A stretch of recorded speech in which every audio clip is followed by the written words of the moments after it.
Kalau ada pawang hujan, itu berarti dia berkomunikasi dan melakukan permohonan atau tawar-menawar atau perundingan dengan yang bisa membuat hujan turun apa tidak turun. Subjeknya hujan ini siapa? Dulu kan ada dewa hujan, dewa angin, dewa laut, segala macam. Saya kan nggak kenal dewa. Saya kan kenalnya manusia, ulama, nabi, khulafaur rasyidin, malaikat, Allah, jin gitu ya. Kalau dewa saya nggak kenal. Saya tidak bisa mempawangi hujan, saya cuma memohon kepada Allah. Nah, Allah yang mengatur birokrasi sistem otoritas atas hujan itu gitu loh. Hujan kan bukan musuhmu, kebetulan tidak cocok sama keperluanmu. Ya.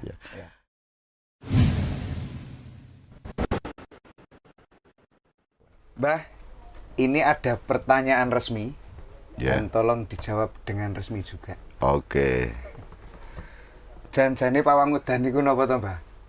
Pripun to? Kok tanya pawang hujan memang ada apa? Ah ya kemarin niku sing do balapan teng dalan niku do kudanan niku.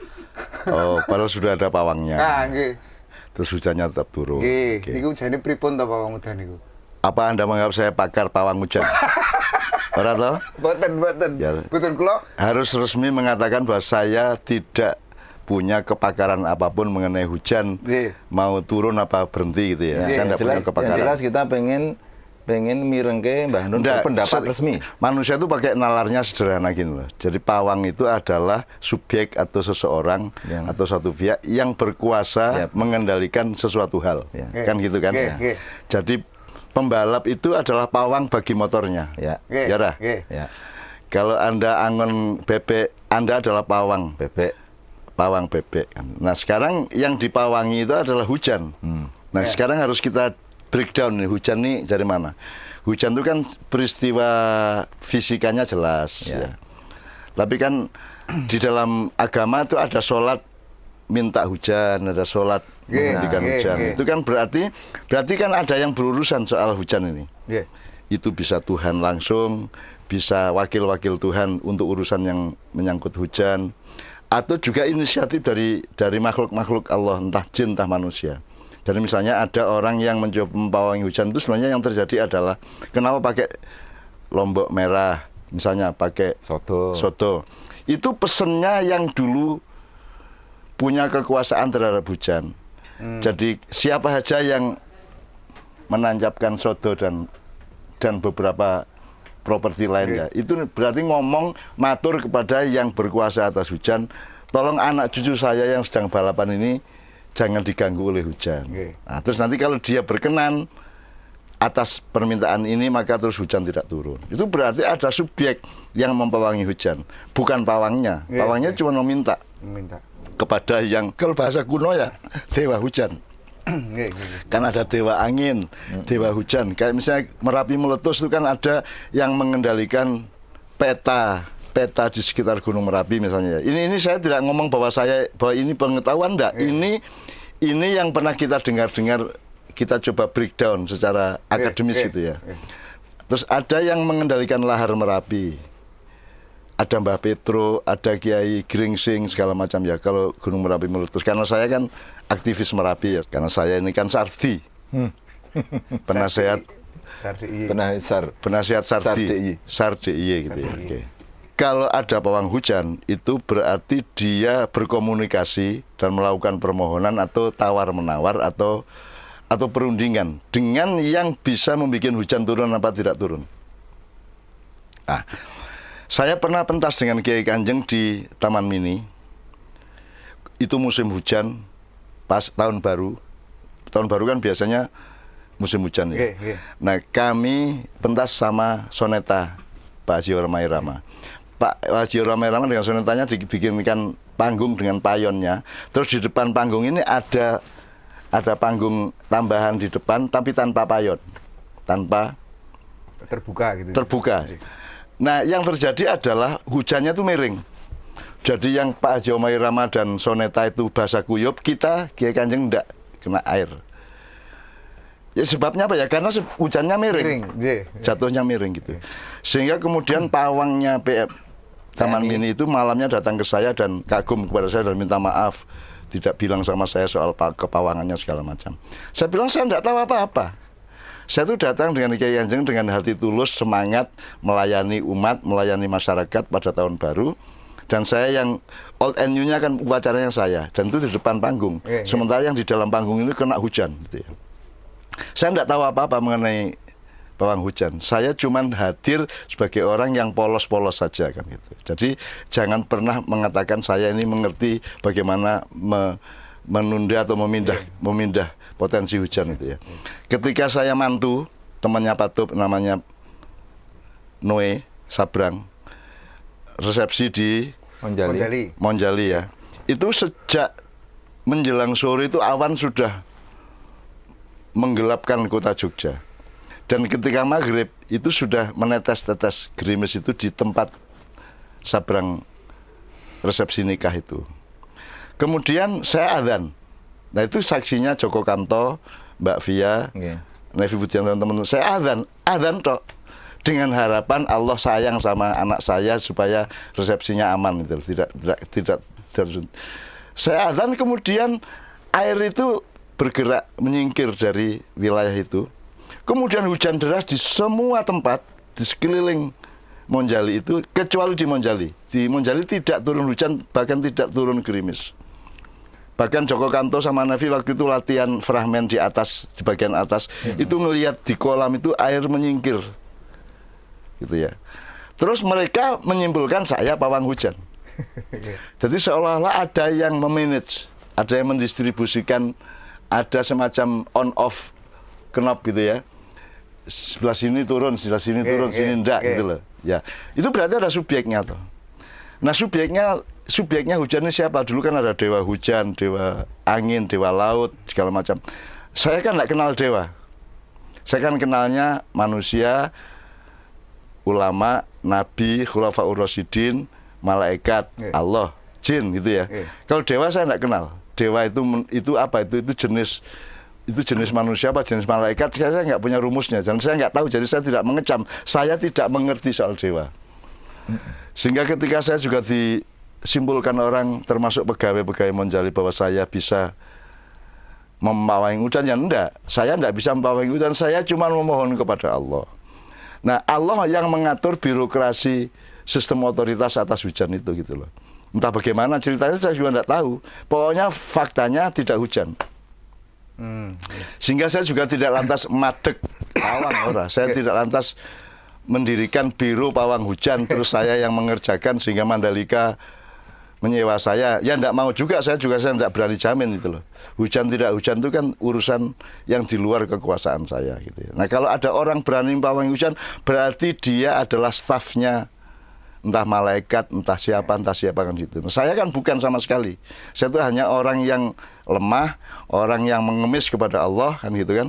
Kemudian terjadi apa tidak kan monggo terserah Allah, karena Allah itu sesuatu yang mudah bagi Allah. Mau hujan mau enggak hujan, mau gunung meletus mau tidak, mau tsunami itu bagi Allah kan cuman kalah mungkin bil basar, itu hanya sekejapan mata. Set ngene wis dadi gitu ya. Nah, kan Allah yang berkuasa. Nah, Allah ini birokrasinya bagaimana saya tidak tahu. Yang pernah saya dengar kayak gitu. Jadi ada memang pembagian tugas di antara para malaikat dan staf-stafnya. Malaikat itu menurut saya bukan makhluk. Malaikat itu adalah jabatan. Jadi orang atau makhluk Allah yang ditugasi Allah untuk menjadi tangan panjang dari kekuasaan Allah. Maka disebut malaikah.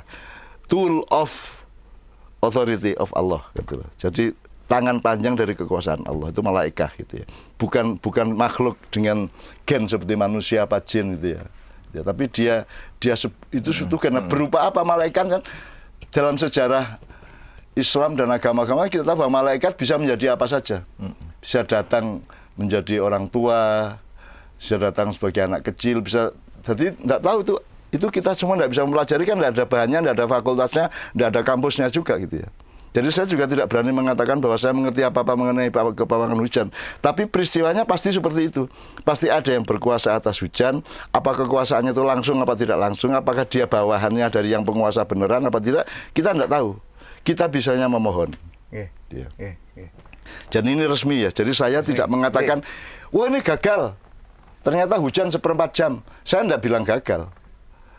Saya tidak ngerti apa jenenge dialektika vertikalnya nggak ngerti kok saya tidak ngerti asal usulnya bagaimana, memohonnya kepada siapa, terus pakai apa ubo rampe atau pakai properti kepawangan, pakai apa saya juga nggak tahu gitu ya.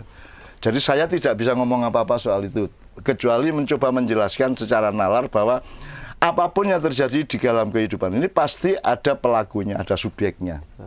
Nah, Allah itu fa'alul lima yurid. Allah itu maha mengerjakan apa yang dia mau. Nah, bagaimana kita mengakses kepada fa'al tadi itu kan gitu masalahnya. Nah, itu kita nggak bisa. Kiai Kanjeng sendiri mengalami berkali-kali toh.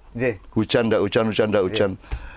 Bahkan Allah dan stafnya berkuasa atas genset meledak. Terus Kiai Kanjeng peteng dedet.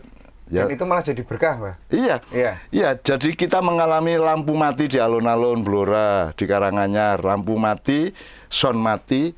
Tapi Kiai Kanjeng saya alhamdulillah tidak pernah berhenti. Begitu lampu mati saya tinggal switch, saya tinggal merubah konsepnya. Dan kita terus saya masih ingat tuh di lapangan Magetan itu kita nggak berhenti sedetik pun. Begitu pet di Pabelan. Kiainya pidato, lampu mati, sound mati. Terus kiainya kan bingung. Terus aku mencolot, saya loncat ke panggung terus saya ganti dia. Terus saya omong-omongan sama, ya untung saya pernah ikut-ikut teater gitu ya. Jadi saya ngomongnya juga diatur. Terus di Malang di Malang tuh Gondang Legi. Sepanjang pementasan itu sound nggak jalan. Bayangin tenggorokan saya, Jijit dan teman-teman Kiai Kanjeng nyanyi segala macam, tapi tetap jalan. Ketika di alun-alun Pekalongan hujan luar biasa deras, tetap jalan. Kan filosofinya sederhana loh. Sama hujan kok marah? Hujan kan bukan musuhmu. Kebetulan tidak cocok sama keperluanmu. Dan siapa yang memang yang mengharuskan segala sesuatu itu cocok sama keperluanmu? Kan tidak ada. Itu kan semua ada penguasanya. Penguasa atas waktu, penguasa atas ruang, penguasa atas momentum, penguasa atas barang, penguasa atas segala macam yang ada di dalam suatu peristiwa kan gitu. Jadi monggo kalau Anda mau bikin racing motor, Anda mau bikin acara di alun-alun, Anda mau mengeluhnya ke siapa, mau sambatnya ke siapa, mau pesen soal hujan ke siapa, silahkan berpikir sendiri gitu loh. Gitu ya. Tapi saya bukan pawang hujan. Bahkan hujan memawangi saya, begitu turun saya minggir gitu kan. Terus berlindung di depan toko-toko kan gitu kan. Jadi hujannya yang menentukan saya, bukan saya menentukan hujan. Kalau malah kemudian ini pas apa acara teng Majapahit Trawulan. Trawulan Mas. Simbah ambil bahasa yang keberapa itu. Malah hujan, justru hujan itu malah jadi lebih nikmat rasanya. Dan ingat nggak, tidak hujan, begitu saya naik panggung hujan, lu kok leran hujannya kan gitu kan, kok berhenti hujannya, hujan dong kan gitu kan, terus hujan deras, terus kita selawatan yang ada gambarnya itu, wah terus gini-gini semua, di lapangan Mojopahit itu ya, di depan keraton Mojopahit itu. Jadi itu bukan menghalangi hujan, meminta hujan. Yo kok leran rek udane rek, wah kurang khusuk iki aja udan terus. Jadi semua yang selawatan tuh basah kuyup dan itu membuat kita jadi lebih mesra gitu kan. Lebih nikmat rasanya. Gitu. Seolah-olah alam ikut Allah merestui kan gitu. Seolah-olah ya tidak benar-benar wallahu alam, benernya itu nggak tahu gitu ya. Kira-kira gitu ya Mas Helmi soal hujan ya. Ada pertanyaan lagi. Ini resmi ya? Resmi. Bahwa saya bukan pawang hujan, saya mencoba menalar atau mempetakan secara pikiran pemetaan yang menyangkut hujan turun apa tidak, cuman gitu.